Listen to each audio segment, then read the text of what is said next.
Understanding and advancing how evidence can be used to inform decisions to improve people's lives is a crucial priority for IDS.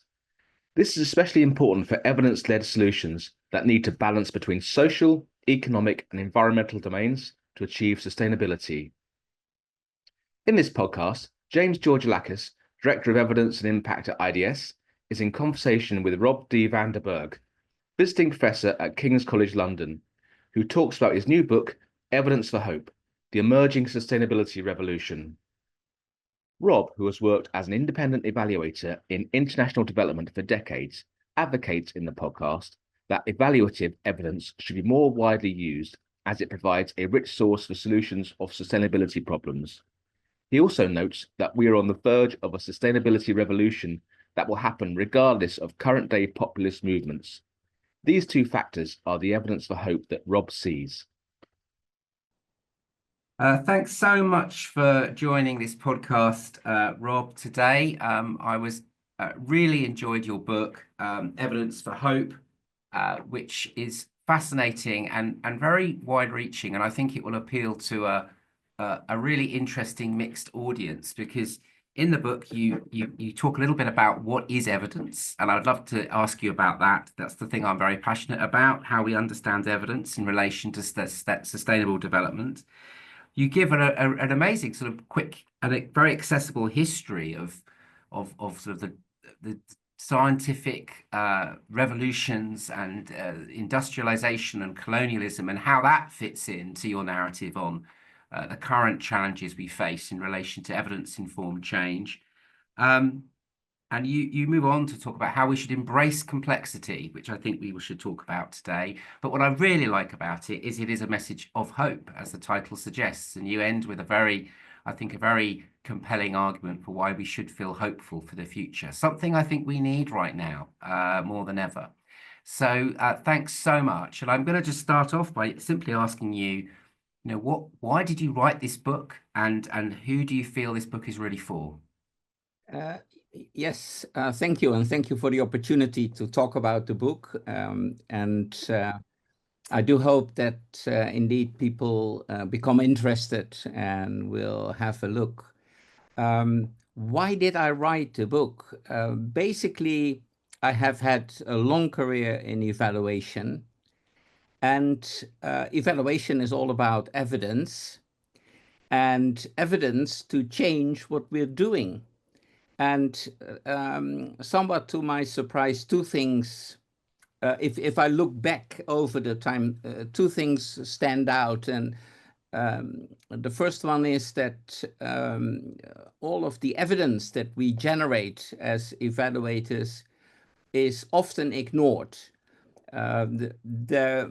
There are easy and quick decisions that policymakers make on what should happen, and while there is recognition that evaluation deepens the understanding, it's nevertheless not leading to bigger shifts that we would expect in certain cases. And certainly the bigger case is the sustainability one, which we will later further explore. But evaluation is also ignored by scientists. And I have an example of this, the ozone layer protocol, which was a global agreement on dealing with the threat to the ozone layer, and led to action throughout the world to remove the refrigerating chemical solution that they used that was destroying the ozone layer, with another compound that did not have this destructive effect. And this has been a major success. It's been really, everybody in the global community is very happy about the ozone layer protocol. It's the one time that the whole world came together and said, this is a threat to our existence, we need to do something. And they did it. And then we have congratulatory articles of scientists and policymakers about the ozone layer protocol. And I was involved as a director of evaluation of the Global Environment Facility in evaluating the action. And we actually did a synthesis evaluation, drawing together the evaluative evidence from all evaluations that we could find. And we could find a lot of them. And this evidence synthesis was not used by any of the historians or scientists or policymakers who look back on the ozone layer protocol. So you could look through their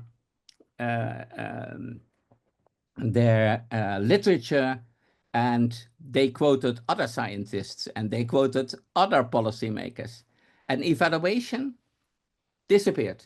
And that's a misfortune, because we invest in evaluation, and evaluation is supposed to bring evidence. So why not use it? Why this disregard? And so I felt that we needed to look again at what we've seen in the Global Environment Facility on testing possible solutions for the sustainability problems that we were seeing. And there is a lot of evidence. And this evidence, again, is disregarded. It's not being mentioned. There is no, it's as if we did 30 years of experimenting, and the people who were involved, of course, have learned a lot, but the world hasn't. So I thought, well, there is evidence for hope in the testing that has been done. And why don't we use it? We should use it, and we will use it. So that was my initial, let's say, motivation to do this. That's great, and I think that it's a useful reminder that people who may be thinking of reading this book, quite often I sit in rooms full of scientists who are mainly bemoaning the fact that they feel policymakers don't use evidence. But perhaps it's good to remind ourselves that sometimes those of us in research and science are not brilliant at using the evidence. And in the book, you talk about these two extreme viewpoints. On the one hand, we have the extremes of evidence, which is on the one hand the conspiracy theorists who don't really need any proof of evidence, and then at the other extreme end of that spectrum, we have those who are only interested in evidence where you can precisely measure something. But actually, this book is mostly for the people who are caught somewhere between those two extremes. And I was really struck by your definition of the kind of evidence that we need, or our approach to evidence for addressing sustainability. And I quote, you describe this as evidence that needs to include reasoned judgments based on observations, explanations, and expectations. Could you explain to us a little bit what you mean by that? Thank you. Yes, well, I noticed indeed this misuse of the term evidence that we see all the time, especially from populist right movements, basically saying we have evidence that this or that is the case, that Biden lost the election in 2020 and so on. And there is no evidence. It's just a statement. And I thought, well, it's actually wrong if we reduce evidence to statements. Evidence should really be evidence, should be evident of something, and not just an opinion or a statement made for political reasons.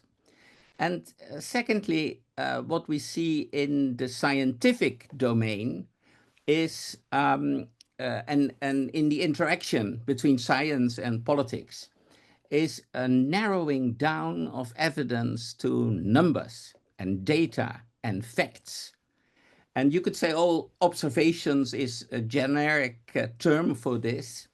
But if we observe something, we really turn this into something more if we start to explain what we observe. And so I thought it shouldn't be just um, evidence of data, of numbers. It should be evidence that we reason through and that we have uh, uh, explanations of what we are observing and why this is relevant. And then expectations is actually something that is highly present in research and in science, but it's also evident in evaluation.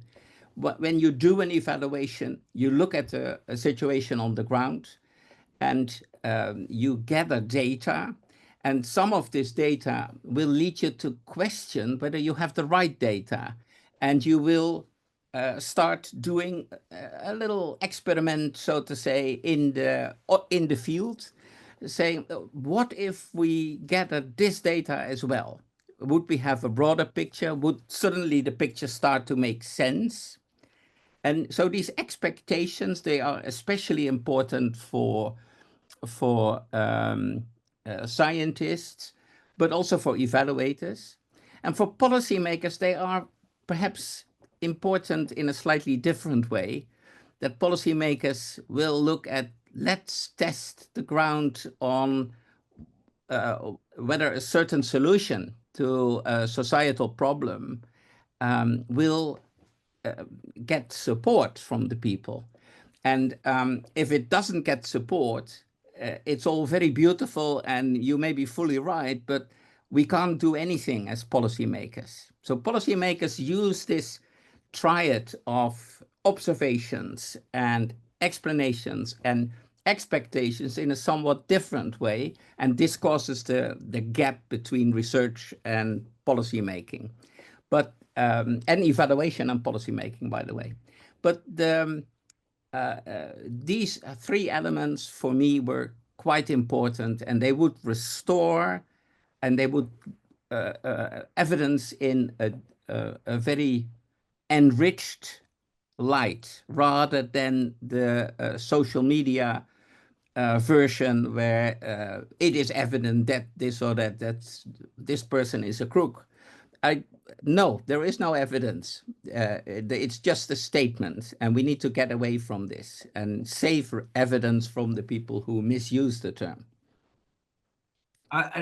That's really helpful. And I was struck by, when thinking about this idea of the reasoned judgments that we make based on observations, explanations, and predictions, you get into the politics of this, or the political science of this, which is this well-known concept now, I think, of bounded rationality, that, we're not robots.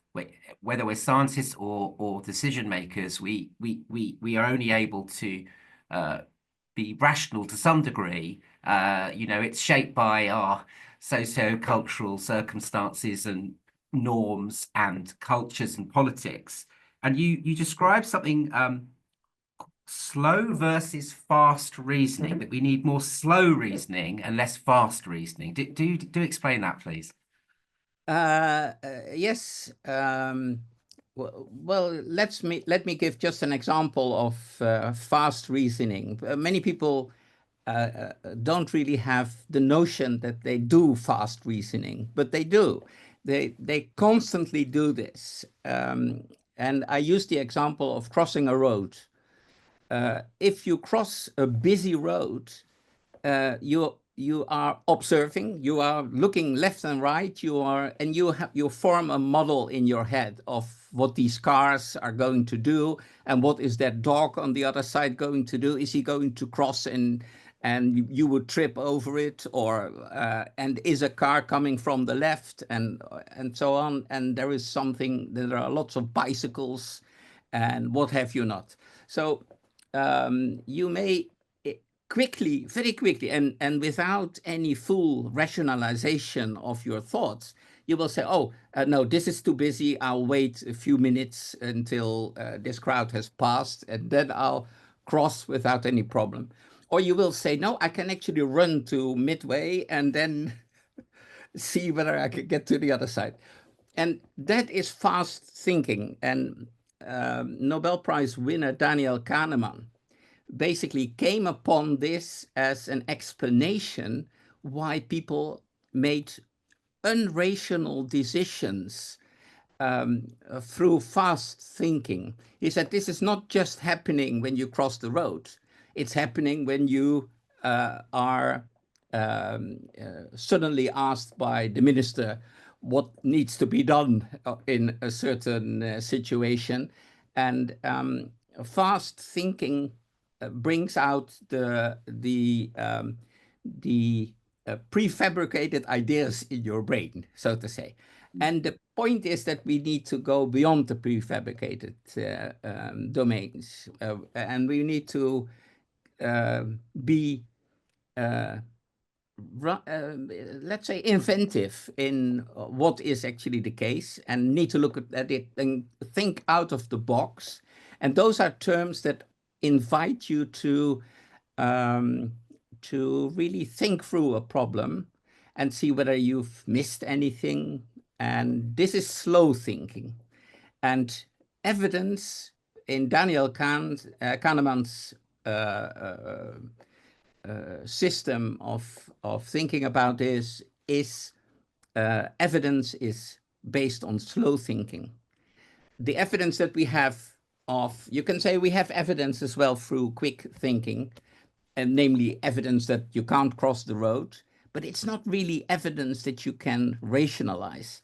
It's an intuitive perspective that's happening at the moment, and you would actually have difficulty in explaining why you thought that you could cross. And so those, yeah, we need with evidence to go towards slow thinking. And this is why I think it's also important to have a look at evidence observations, evidence in explanations, and evidence in expectations, so that you force yourself to think through what needs to be done. I mean, again, it does sound like advice for scientists as much as for decision makers, because I think, it's relatively easy for us to point the finger at policymakers and say, their rationality is bounded, they're biased. But I wanted to ask you what you think about how that affects progressive people. I mean, you make a passionate plea for more applied science, and you talk about how much of evidence is dictated by beliefs rather than objective procedures. But I mean, even those of us who are working towards a more sustainable future, in a sense, our science is also dictated by our beliefs. How do we manage that? Yeah, yes, this is indeed something that gives us pause for thinking, because the progressives are just as likely to go to go wrong with evidence, so to say, and be too easy about this. And I've seen this in the climate change movement, where you have a group that firmly believes that you need to abandon modern society and start living as people who lived in caves and so on. So it's basically going back in time, and in their reasoning, going back in time makes sense because it would not destroy the planet.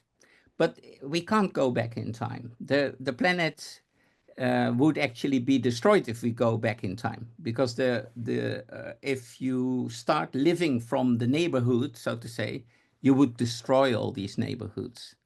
You would destroy the area in which you live. We have a complex society now, and a very complex way of feeding ourselves and living, and it's impossible to turn back the clock and become indigenous people. Indigenous people have, if they live in truly holistic and sustainable way, which many of them do, they have an area in which they live, which is much larger than the area that we use.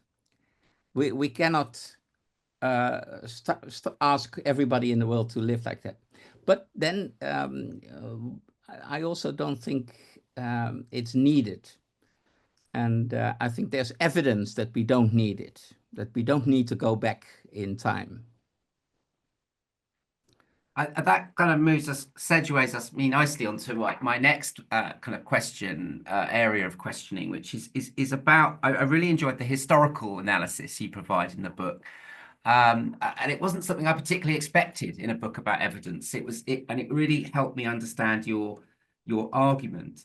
And one of the things you describe, and I'm fascinated by, is seemingly there's this paradox between the impact of the Industrial Revolution and scientific advancement, which on one hand produced unsustainable development, aggressive colonialism, and all the problems we face today.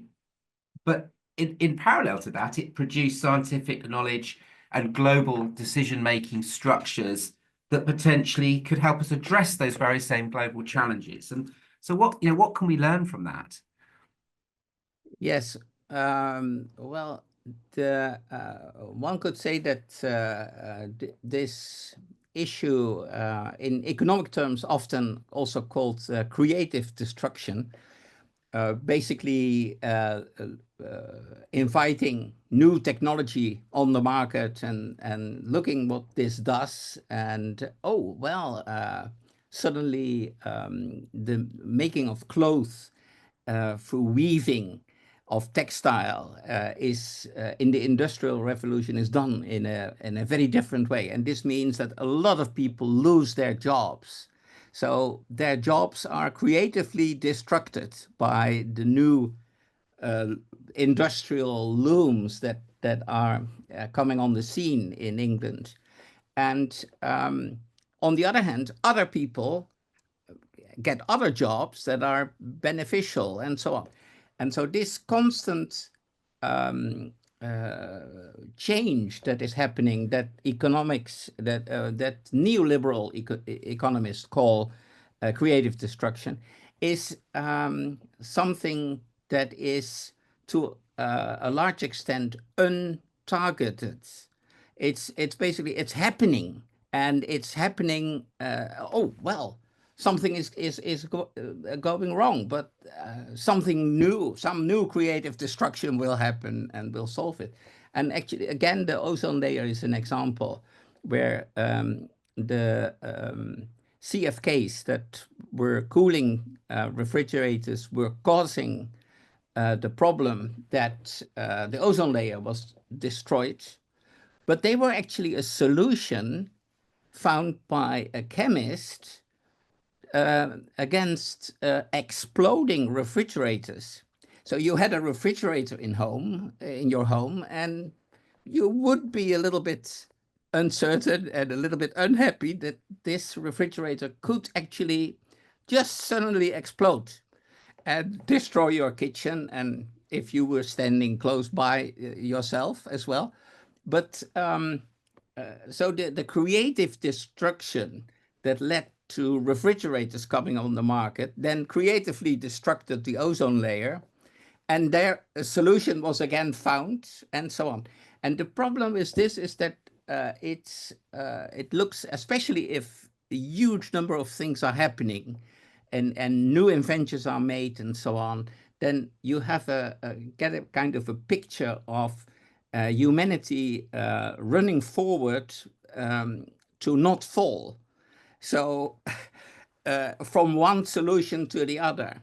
And at a certain moment, the rate in which you need to have new solutions is so staggering that it will fail and you will have a catastrophe at your hand. So that's that model, although it is attractive to economists, it's not so attractive to people who want to have a more sustainable world.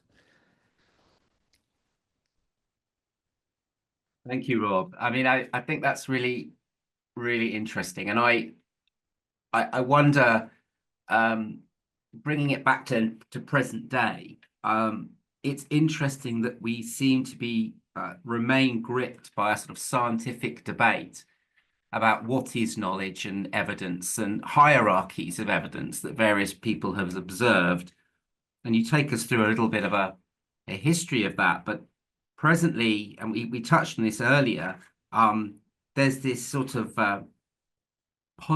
positivist versus realist sort of debate going on, and this is happening outside of just evaluation. And it doesn't matter how much progress one seems to make in persuading funders of research and decision makers and different scientific communities of the value of applied research that uses sort of mixed methods approaches. There's something incredibly attractive in policy and practice in the sort of the measurable. And I just wanted to ask you why you think that is. Why do we keep getting stuck on this idea that useful evidence will be things that can be easily measured, that appear to be linear, and proof of what works is the current mantra. How can we make progress on this? Because it seems to be inevitable that this is what is really most valued.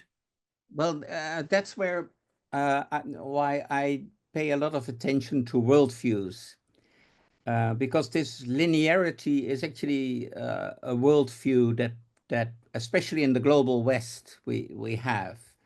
And while in the global South, worldviews tend to be more holistic in nature, you could say that in the global West, this linear perspective is firmly embedded in our worldview.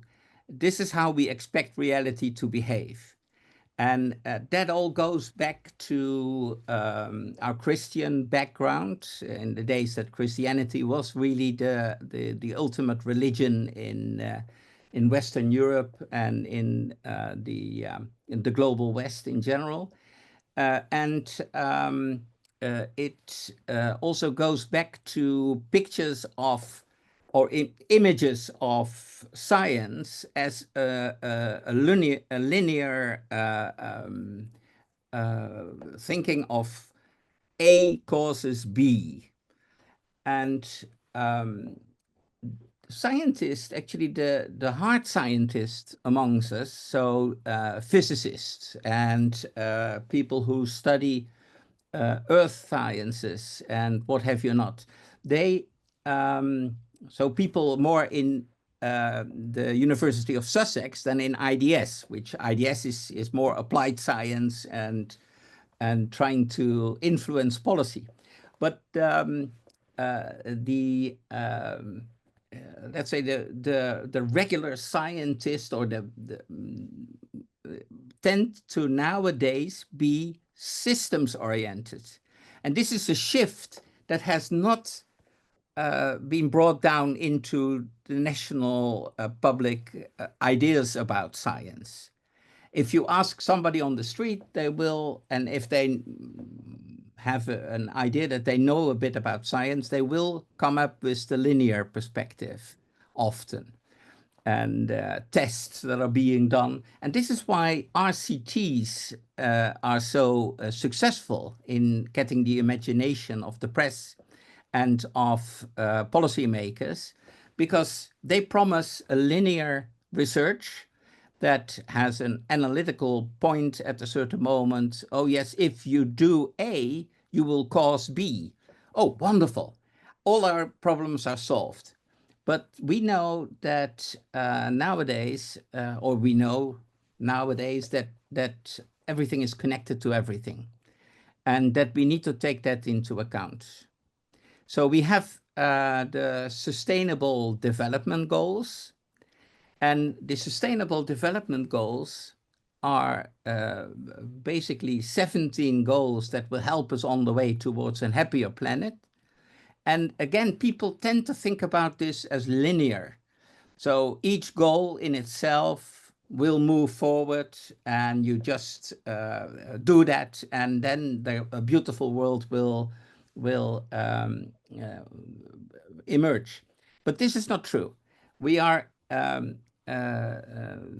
all these SDGs are related, and if you do more in one area, this will reduce effectiveness elsewhere. So you need to find solutions that work across all these SDGs. And actually, the University of Sussex, your colleagues in the other buildings, they are working very hard on this, and they know about all these interactions.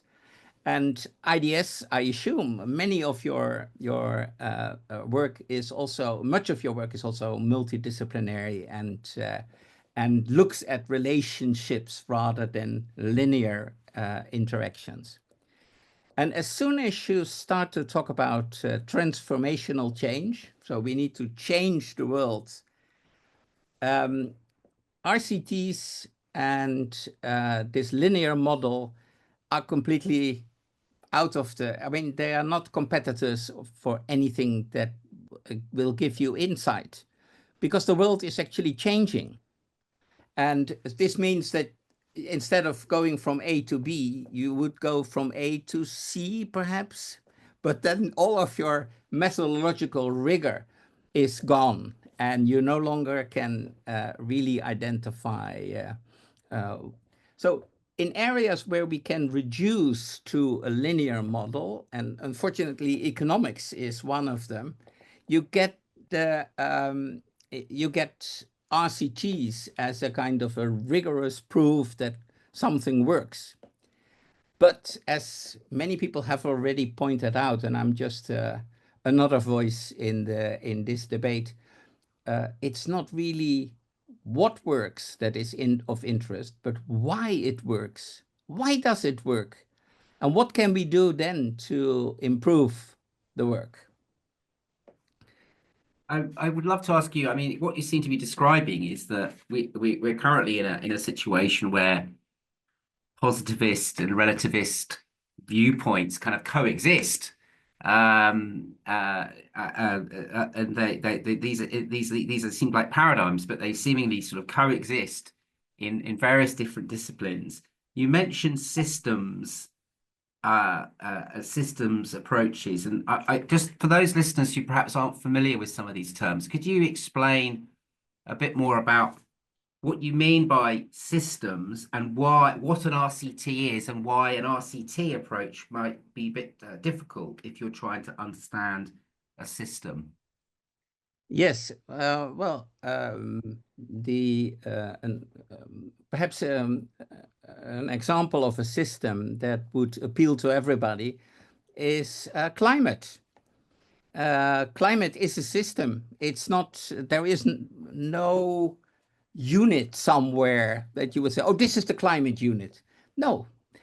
Climate is the fact that we have temperatures, we have a composition of the atmosphere, we have interaction of the atmosphere with the ocean, we have interaction with the soil, we have the albedo of Earth reflecting the sun, and these are highly complex systems.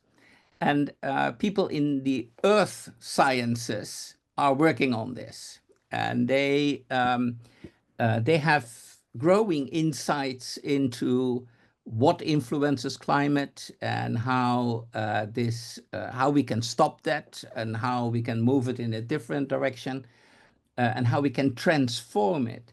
But so I'm asking attention for these possibilities, and for the fact that we need to shift from the linear approach to the systems approach.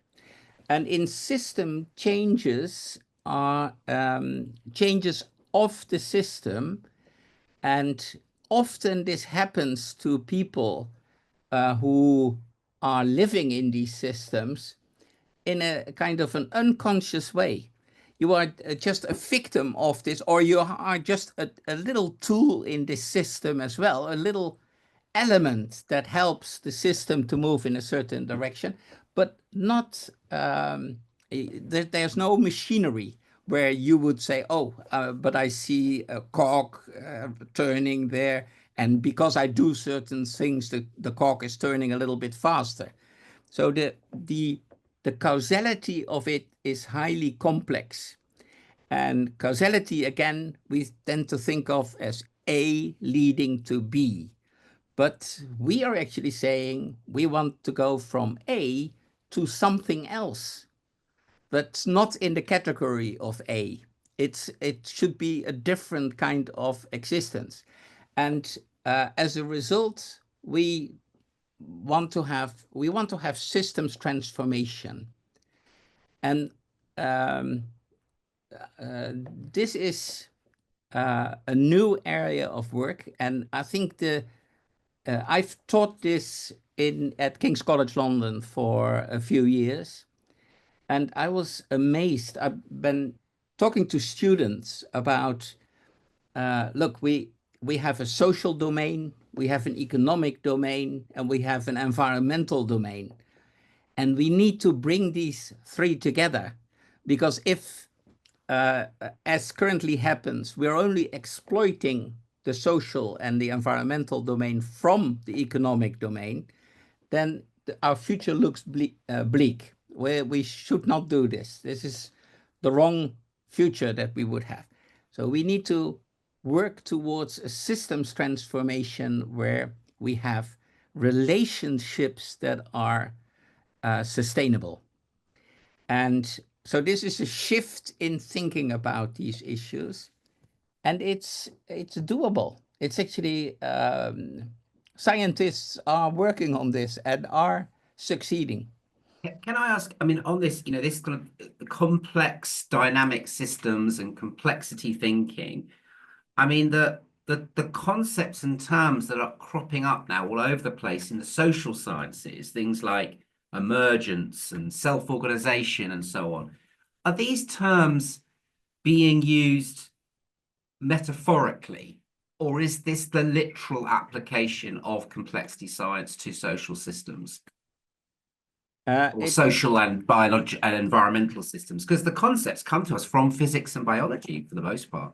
Yeah, well, actually, you could say that one thing we've learned about systems, any systems, human systems or geographical systems or temperature or what have you not, or the solar system, all these systems have emergent behavior. So they do things that are not written down in the lower laws, so the laws of physics, but they actually do other stuff. And my comparison in the book, I basically say, well, if you want to really know what a system is, take the train from A to B. So basically, you're really helping a transformative system there, because the train didn't exist. And at a certain moment, there's a huge number of atoms and energy and with lots of stuff. And you have to have the rails and you put everything together. And then suddenly this thing drives from A to B. And so you also see there the reason why linear thinking is still quite popular, because the train is just there to get me from A to B. But the only way that you can get from A to B in this story is with the train, and that's a system, and it's the system that's doing it. There is no natural way for you to go from A to B in the same way as the train does. It's only the train that gets you there. So these systems, they are really real, and the emergent properties are real. And this happens to humanity as well. The Industrial Revolution happened without people saying, oh, let's vote on the Industrial Revolution. They didn't vote. They just happened to change. And this is my hope for the future as well. Maybe that's a good link to why I think that we should have hope for the future. And this is basically that the systems that we use for energy are fossil fuel systems, and they destroy our world. But the fossil fuel systems are on the way out, even though Trump has just And now, I think he said in his inauguration speech, "We're gonna drill, baby, drill." yeah, Bill, yes, yes, but he's going to come at for a surprise because a part of his followers, people who voted for him, also vote for their own money. And they say, oh, well, I can buy solar panels now, and then I can become energy independent. And then I have the solar panels on my roof, and I have a battery in the house that actually keeps the energy that is generated during the day, and I can watch television at night and do other stuff. And this is all way cheaper than continue to pay time and again, either for electricity or for gas or for the fossil fuels that you use in your car and so on. And so people are, and people really don't see the problem here. They will say, well, yes, I voted for Trump. And yes, I'm now buying solar panels. Thank you. It's so solar panels, wind energy, both of them are now cheaper than fossil fuels. So if Trump is going to dig deep for oil, he's going to compete with wind energy and solar energy.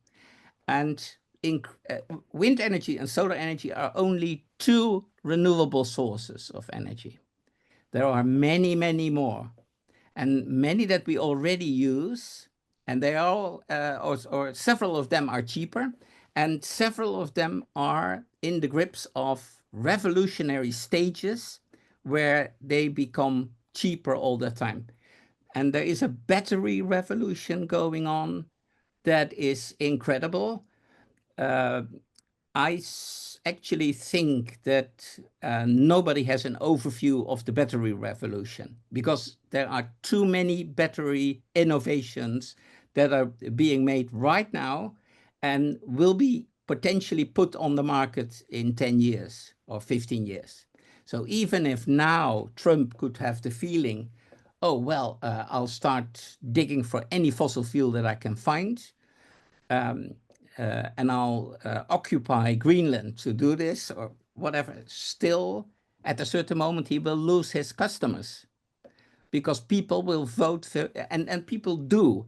In the Netherlands, solar panel owners now have 40% of the energy market in the Netherlands. So where you had a situation where you had big energy companies dictating prices, dictating distribution, 40% of that market is gone for them. And people make their own decisions about households are now. So these are social shifts.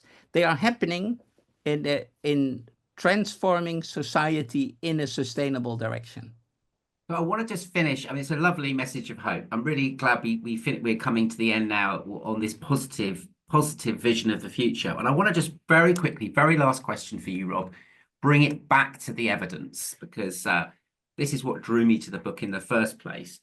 So you describe the kind of a nudging of the dominant orthodox economic worldview towards this just transition. What precisely do you see as the role of evidence? You describe catalytic evidence in that nudging process. What can those of us in scientific and research institutions do to contribute to that? I think what scientists and applied scientists like the ones in IDS and really thinking through how science can be made relevant is provide insight. Make sure that these just transition initiatives that are local initiatives or national initiatives, that they are fed by insights that go beyond a monodisciplinary perspective. So in many cases, if we talk about energy, there is a tendency to only talk about energy. But no, other things have to change as well. And other things will change as well. And if you talk about the Just Transition Initiative, if economists get a say in this, they will say, don't do this and do that because it's economically more feasible. And your scientists, James, should help making this a more nuanced picture. And sometimes that's very difficult. I know that Uruguay is one of the few countries that went fully towards renewable energy. And they had a lot of visits of international experts to warn them off and tell them this is going to cost you billions and billions of dollars. And you don't want that. And they said, we still want it, but we don't really have the good arguments to say no. But they actually did it, and they discovered very quickly, and this is underscoring the evidence for hope. In Uruguay, they quickly discovered that it didn't cost them billions. It actually saved them a lot of money. And this is, of course, money not going to the fossil fuel industry. So, of course, for them, it's a loss.